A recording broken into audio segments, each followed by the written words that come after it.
বেলা 10:45 নাগাদ অবশেষে গ্রামের মেয়ে শহরে পা রাখল। এবার থেকে নূপুর তার পিসির বাড়িতেই থাকবে বলে ঠিক হয়েছে। নূপুর পিসির বাড়ি পৌঁছয়, সেই বাড়িতে পিসি, পিসেমশাই, পিসির ছেলে আর পিসির বয়স্কা শাশুড়ি থাকেন। পিসির মেয়ে পারমিতার বিয়ে হয়ে গেছে, তার সাথে নূপুরের আলাপ হয়নি। প্রথম দিনেই নূপুরকে সবাই নিজের বাড়ির মেয়ের মতো আপন করে নেয়। গোটা শহরের সঙ্গে তাল মিলিয়ে নূপুরকে চলতে হবে। পিসির বাড়ি তার ভালোই লেগেছে, দুতলা বাড়ি, অনেকগুলো ঘর, দামি দামি আসবাব ও শৌখিন দ্রব্যে ঘর ভর্তি। নূপুরের পিসেমশাই অনেক বড় ব্যবসা করেন, যদিও বিয়ের আগে কোনো কাজ করত না। বিয়ের পর অনেক উন্নতি করেছে।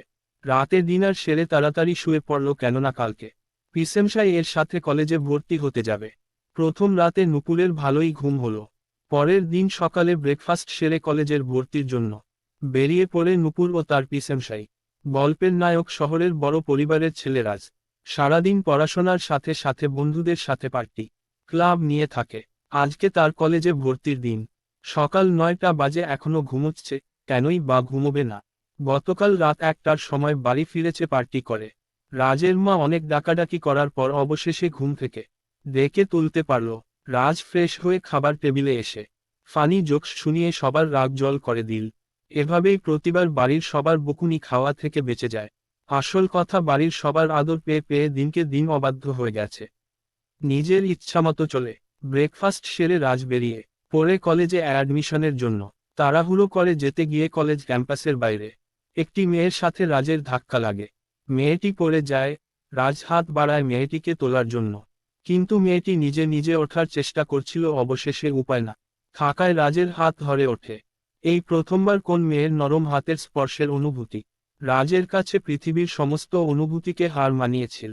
মেয়েটিকে রাজ সরি বলে, কিন্তু মেয়েটি কোনো রেসপন্স করে না। রাজ জিজ্ঞাসা করে কোথাও লেগেছে কিনা। মেয়েটি কোনো কথা না বলে রাজের থেকে একটু সরে দাঁড়ায়। মনে হয় কারোর জন্য অপেক্ষা করছিল। মেয়েটিকে দেখে মনে হয়েছিল গ্রামের মেয়ে, চেহারায় সাদাসিধে ভাবটা ফুটে উঠেছিল।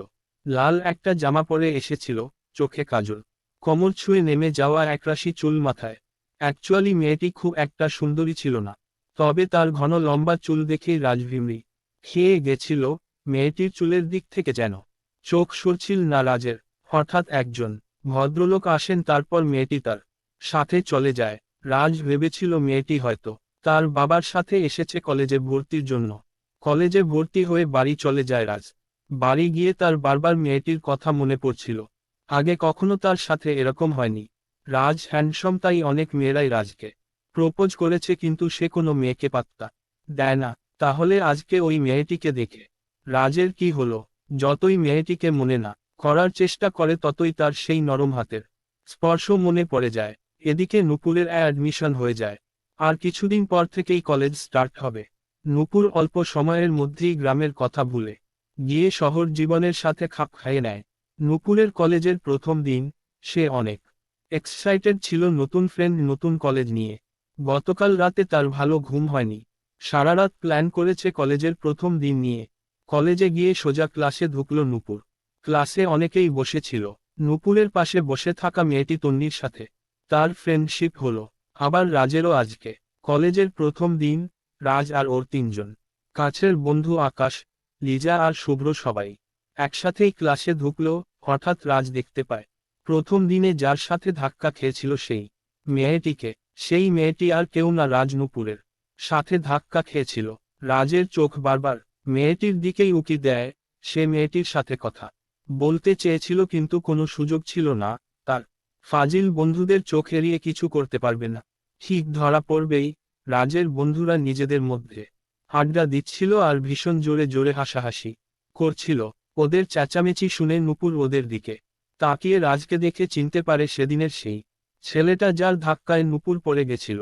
নূপুরও ফার্স্ট টাইম কোনো ছেলের হাত ধরলেও তাতে তার কোনো ফিলিংস ছিল না, কেননা সে ভেবেছিল ছেলেটি নূপুরের দিকে সাহায্যের জন্য হাত বাড়িয়েছিল।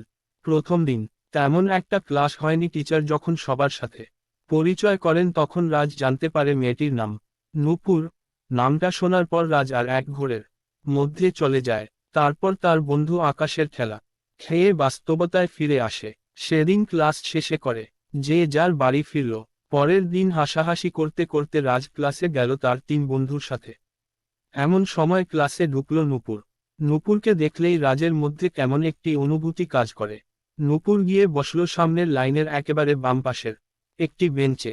রাজকে তার বন্ধুরা রাগাচ্ছিল, কিন্তু সেদিকে কোনো হুঁশি ছিল না তার। রাজ একদৃষ্টে তাকিয়ে থাকল নূপুরের দিকে। সেদিন 3 ঘন্টা ক্লাস করে বের হলো সবাই। নূপুর আর তন্নি একসাথেই ক্লাস থেকে বেরোয়।